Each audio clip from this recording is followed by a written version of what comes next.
Hello everyone, welcome to IQ tab. आज हम Indian polity Laxmikant का चैप्टर 20 जो कि है सेंट्रल काउंसिल ऑफ मिनिस्टर्स को कंटिन्यू करेंगे। कल के पार्ट में हमने इसको चैप्टर को अच्छे से फिनिश कर दिया था एंड लास्ट में मैंने कुछ MCQ के क्वेश्चंस दिए थे जिसे आप सबने काफ़ी अच्छे से अटेम्प्ट किया है। तो आज की वीडियो में हम इसके सोल्यूशंस को कवर करेंगे। तो सबसे पहले हम देखते हैं फर्स्ट क्वेश्चन यहाँ पे। Whenever the Constitution requires the satisfaction of the President for the exercise of any power or function by him, it means, तो यहाँ पे किस सेटिस्फैक्शन की बात की गई है ये बताना है। सबसे पहला कि the personal satisfaction of president, या फिर satisfaction of the council of minister, या फिर satisfaction of the member of parliament यानी कि Lok Sabha and Rajya Sabha, none of the above. तो जैसे कि हम जानते हैं पर्सनल सेटिस्फैक्शन ऑफ प्रेसिडेंट नहीं होता बिकॉज कहीं ना कहीं प्रेसिडेंट को फॉलो करना पड़ता है एड एंड एडवाइस किसकी, काउंसिल ऑफ मिनिस्टर की। तो फर्स्ट का आंसर हो जाएगा B, that is satisfaction of council of minister. Second question है कि which one of the following is not correct in relation to council of minister. पहला, it is recognized by the constitution. तो जैसे कि हमने देखा था कि जो हमारा कॉन्स्टिट्यूशन है वहाँ पे पार्लियामेंट्री सिस्टम ऑफ गवर्नमेंट के बारे में तो बता रखा है, बट जो प्रिंसिपल है वो कहीं ना कहीं डिटेल में आपको कॉन्स्टिट्यूशन में मेंशन नहीं दिखेंगे। बट हमारे दो आर्टिकल्स है, आर्टिकल नंबर 74, 75, वो कहीं ना कहीं इनके बारे में डील करते हैं। तो यस, हमारे कॉन्स्टिट्यूशन में इसको रिकोगनाइज़ किया है। Next, the number of its member is not specified in the constitution. Yes, कि कितने काउंसिल ऑफ मिनिस्टर में कितने मेंबर्स होंगे वो कहीं ना कहीं हमारे कॉन्स्टिट्यूशन में नहीं बता रखा, ये भी सही है। It's working is as per the provision of the constitution. तो कॉन्स्टिट्यूशन के प्रोविजन के हिसाब से इसकी वर्किंग होती है तो नहीं, बिकॉज कॉन्स्टिट्यूशन में इसकी वर्किंग को मेंशन नहीं कर रखा हुआ, ठीक है। बिकॉज जब हम आर्टिकल 74, आर्टिकल 75 देखते हैं तो आर्टिकल 74 बताता है स्टेटस के काउंसिल ऑफ मिनिस्टर का, और आर्टिकल 75 बताता है appointment, tenure, responsibility, qualification, oath, salary, allowance के बारे में। बट एज वर्किंग के बारे में जो है ऐसा कोई प्रोविजन कॉन्स्टिट्यूशन में नहीं है, तो ये स्टेटमेंट गलत हो जाएगी। डी है, it's member and the rank are decided by the prime minister, ठीक है। यानी काउंसिल ऑफ मिनिस्टर में कौन कौन से मेंबर की क्या रैंक होगी, जो मिनिस्टर्स हैं उन्हें कौन से रैंक में रखा जाएगा, तो वो कहीं ना कहीं प्रेसिडेंट के द्वारा डिसाइड किया, प्राइम मिनिस्टर के द्वारा डिसाइड किया जाता है। तो यानी स्टेटमेंट ए, सी और डी तो करेक्ट, ए, बी और डी जो है करेक्ट है। आपको नॉट करेक्ट पूछा है तो आंसर हो जाएगा सी। नेक्स्ट क्वेश्चन है question number third. which one among the following features of the constitution of India is indicative to the fact that the real executive power is vested in the council of minister। के पास होती है real power, इसको head करते हैं prime minister. तो इनमें से किस चीज़ का फीचर है जो ये शो करता है कि जो रियल पावर है वो हमारे काउंसिल ऑफ मिनिस्टर के पास होती है जिसको हेड करते हैं प्राइम मिनिस्टर। फेडरलिज्म तो बेसिकली डिवीजन ऑफ पावर की बात करता है। And separative representative legislature, no. Universal franchise, वो तो कहीं ना कहीं वोट डालने की बात करता है कि 18 ईयर्स के जो ऊपर हैं सभी को वोट डालने का अधिकार है। देन आपका पार्लियामेंट्री डेमोक्रेसी, क्योंकि पार्लियामेंट्री डेमोक्रेसी में जो मेन रियल पावर होती है वो council of minister headed by prime minister के पास होती है, ठीक है। तो थर्ड का आंसर हो जाएगा डी। फोर्थ क्वेश्चन देखते हैं। According to the constitution of India, if the president so requires, it shall be the duty of the prime minister to submit for the consideration of the council of minister any matter of which a decision has been taken by minister but which has not been considered by the council। तो इसमें किस तरीके की बात की गई है, किसका इंश्योर किया जा रहा है, कलेक्टिव रिस्पॉन्सिबिलिटी, या फिर the status of prime minister as first among the equal, no. The power of president to nullify the decision of minister, तो हमारे प्रेसिडेंट के पास ऐसी कोई पावर नहीं जो मिनिस्टर के डिसीजन को नलिफाई कर सके, तो भी गलत है। The inherent power of minister to take decision independent of the council of minister, तो इस तरह का भी नहीं है, हमारे यहाँ कलेक्टिव रिस्पॉन्सिबिलिटी है, ठीक है। तो फोर्थ का आंसर हो जाएगा ए। नेक्स्ट क्वेश्चन है फिफ्थ, जहाँ बोला गया कंसिडर करना फॉलोइंग स्टेटमेंट्स को। पहला स्टेटमेंट है, all the decisions of the council of minister relating to the administration of union must be communicated to the president. Yes, ये करेक्ट है। The president can call for information related to proposal for legislature, ये भी correct है। The president can direct that any matter on which a decision has been taken by minister should be placed before council of minister, ये भी correct है। इन तीनों को हमने detail में कल की वीडियो में देखा भी था। तो यहाँ पे नेक्स्ट चौथा बोला जाए, the president has a right to address and send message to the council of minister to elicit specific information, तो इस तरह का राइट हमारे प्रेसिडेंट के पास नहीं है। करेक्ट आपसे पूछा है तो आंसर क्या हो जाएगा 1, 2 एंड 3, यानी आंसर सी। नेक्स्ट क्वेश्चन है क्वेश्चन नंबर 6।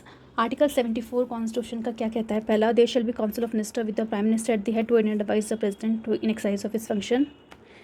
नेक्स्ट देख लेते हैं, there shall be council of minister with the prime minister at the head to advise the president who shall exercise of his function act in accordance with such advice. See, there shall be council of minister with the prime minister at the head to advise the president who shall exercise his function act in accordance with such advice provided that the president may require the council of minister to reconsider such advice either generally or otherwise and the president shall act in accordance with such advice tendered after such reconsideration. तो all तो आप देख सकते हो first second almost similar थे, but यहाँ पे detail में आपको इलेबोरेट करके बताया हुआ है आर्टिकल 74 को, ठीक है। तो आंसर इसका हो जाएगा सी। डी भी एक बार देख लेते क्या बोल रहा है कि there shall be council of minister with prime minister at the head to an advise the president who share in exercise of his function act in accordance with such advice और अदरवाइज ऑन हिज ओन। तो on his own तो नहीं कर सकते वो, तो ये तो वैसे ही गलत हो जाएगा, ठीक है। तो इसलिए आपका आंसर हो जाएगा 6 का सी। नेक्स्ट क्वेश्चन है क्वेश्चन नंबर 7 कि there shall be a council of minister with the prime minister at the head to in advise the president who shall exercise of his function act in accordance with such advice. तो ये provision हमारे constitution में किस amendment के through add किया गया था? तो 42 कॉन्स्टिट्यूशन अमेंडमेंट एक्ट के थ्रू ऐड किया गया था, ठीक है। जहाँ पे मतलब कहीं ना कहीं बोला जाता था जो एडवाइस दी जाएगी वो बाइंड होंगी प्रेसिडेंट पे, बट बाद में देखा था 44th अमेंडमेंट एक्ट आया था जिसने कहा था कि एक बार रिकन्सिडरेशन के लिए प्रेसिडेंट चाहे तो उस एडवाइस को वापस से मिनिस्टर्स को सेंड कर सकते हैं, ठीक है। तो 7th का आंसर हो जाएगा बी। नेक्स्ट हम चलते हैं क्वेश्चन नंबर 8 में। द अकाउंटेबिलिटी और responsibility of the prime minister and the cabinet to the Lok Sabha is intermittent, indirect होती है या फिर at the time of directions या डायरेक्ट कॉन्टिन्यूस कलेक्टिव। तो ऑब्वियसली डायरेक्ट होती है, डायरेक्शन देने का काम है हमारे प्राइम मिनिस्टर का, कॉन्टिन्यूस एंड कलेक्टिव रिस्पॉन्सिबिलिटी होती है, ठीक है। तो 8th का क्या हो जाएगा आंसर? डी।